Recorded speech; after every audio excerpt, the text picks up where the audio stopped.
Well, good morning. Now, before we get started today with what we're going to talk about, let me just share a couple quick stories with you. Let me first take you back to high school. I remember when I was in high school, I was not what you might call a very outgoing kind of a person. In fact, I was actually pretty shy. I was so shy, in fact, one of the things that was very difficult for me was talking to women. That was a very difficult thing for me to do. Now, conversely, I had a good friend of mine named Phil when I was in high school. I'll never forget him. Man, he was the kind of guy that when he walked into a room, he just lit it up. He was like a magnet. And he was especially that way, again, when it came to the opposite sex. So, when I was in high school, there was this girl that I had the biggest crush on, and there was a party coming up 3 weeks out. And so during that 3 weeks, I put my plan together. I was, writing poetry and putting together my lines of what I was going to say, and I was rehearsing in the mirror. I spent all these weeks trying to get the right outfit together, only to get to this party and wait all the way till the end of the party before I was even able to say hello. And ironically enough, just when I got up enough nerve to say hello to this woman, Phil walks up and says, "Hey, would you like to dance?" So I missed the very, very last dance. He's out there enjoying the dance, and needless to say, I didn't really like Phil very much after that. However, I did learn a very valuable lesson, which I'll share with you in just a moment. Now, flash forward a little bit, and let me take you to my very first job working out of college. I was working in the insurance industry, working in risk management. Now, risk management is one of those industries where it's also kind of a sales job, so you have to get clients to get on board with the service that the insurance company is selling. So I was pretty good. I wasn't the best and I wasn't the worst, but I put in a lot of work and I worked pretty hard. Now, there was this other guy there named Mark who was amazing. This guy was closing accounts left and right. He was doing this, doing that. He was absolutely amazing.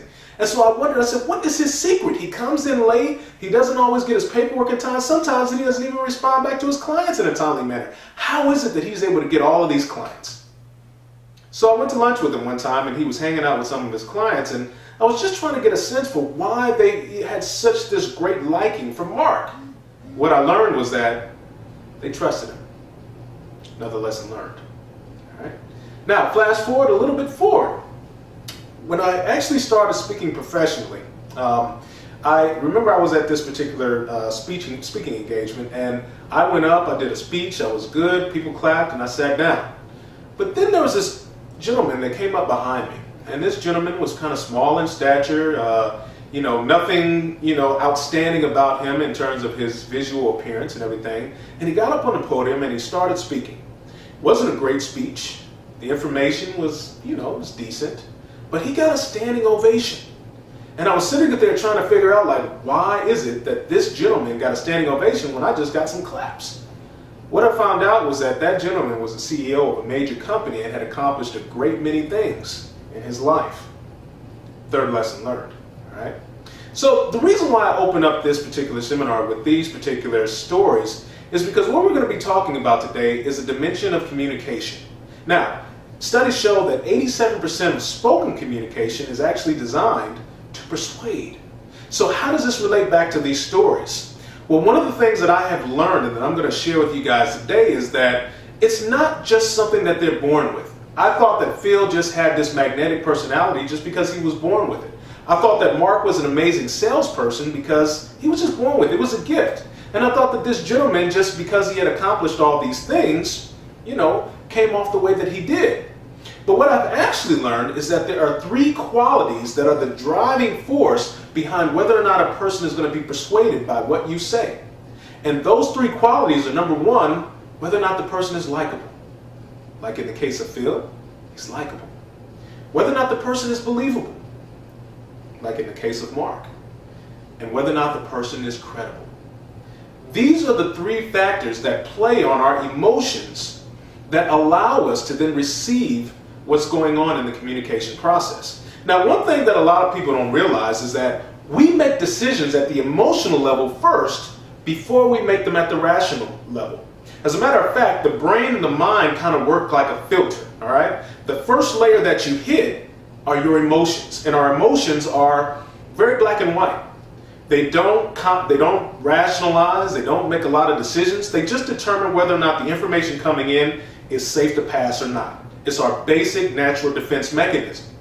Okay? Now think about this. If we want to get past somebody's initial black and white barrier, how does it work if somebody's likable? That's something that the emotions can then process and say, yes, this can pass.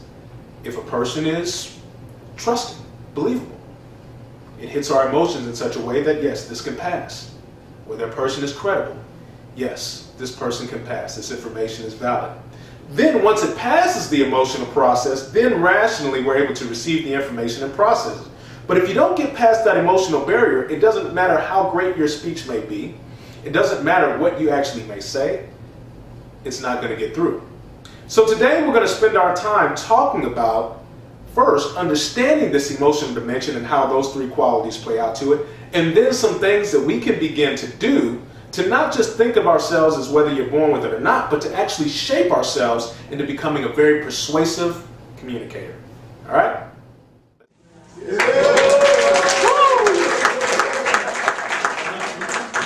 Wow, did you get all of that? Did you guys catch all of that? All right, one other question for you guys. Why are you here? Really? Why are you here? I mean, you guys just saw in the video about 77% of students are here because they want to learn certain business. About 70% because they want to get a new job. How many fall in that category? I think that everybody in here is here for one reason. I think on some level, you want to be successful. However you personally define success, I think everybody wants to be successful. I mean, even here at the school right now, they want you to be successful. That's why we're having this orientation. That's why you guys have been listening to speakers and lecturers and all kind of information about what? Time management, getting organized, how to get it done in the classroom. Now, is everybody with me so far? Yes. Yes. All right, all right. I come from a church where they say talk back with me now. All right? All right. So here's another question. I actually have a question for you. Do you believe, let me ask you this if you agree with me on this, that if you know the rules of any game, you can play it better? Would you agree with that statement? Pretty much. How about everybody else in here? Would you agree? If you know the rules of any game, you can play it better, right? Let me tell you one rule that you guys need to understand right from jump. You guys need to understand how companies choose who to interview and how they choose who to hire. Because if you understand that rule, you guys will have a decided advantage over all those individuals that don't learn until after they've already failed through the interview process. All of you guys have gone through this program, if you've graduated, and you're on to bigger and better things. But if you want to sustain that, the things that I'm going to talk about today are things that you absolutely need to know. One of the things that you are guys going to realize as you go through the next stages of your process is that you can have all the education in the world. You can even have a great job, but if you don't understand how to leverage diversity, meaning really the difference is